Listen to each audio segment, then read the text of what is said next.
mother insisted that everyone at least start the piano. My siblings, they all played piano, 2 brothers and 2 sisters, and I started when I was age 6.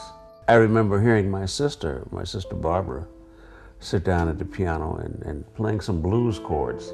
I was fortunate enough to have a good ear, so I was sitting down one day imitating her, and my brother Bill walked in the door. He didn't even know that I was playing. So then we started talking about music, and he was kind of testing my ear, see if I knew this chord or that chord, and I did.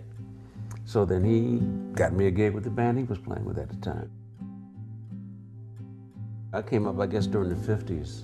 And one of the things that was great about Philly was that there were a lot of great young players. There were lots of places for young people to play.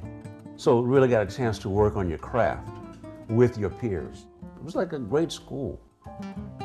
When I look at the pianists who influenced me, like Tommy Flanagan, for instance, is definitely one of my heroes. Played just the right chords, the right voicings, he comped just right. So those are the kind of things that I aim for. Provide a bed for the soloist. Wow, what can you say?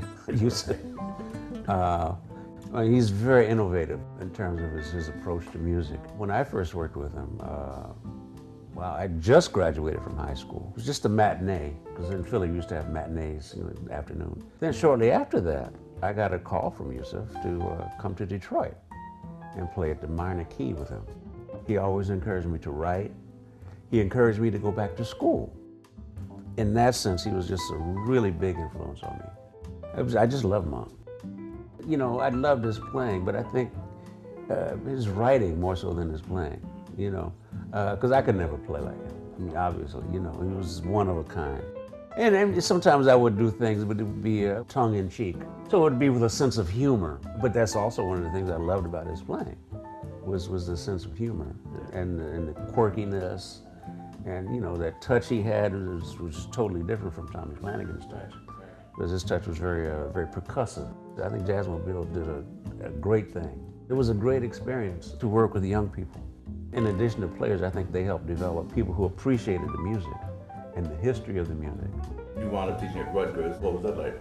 Oh, it was great. It was great. I started in '73. So there were some good players. Terrence Blanchard was a student of mine. The singer, Regina Bell.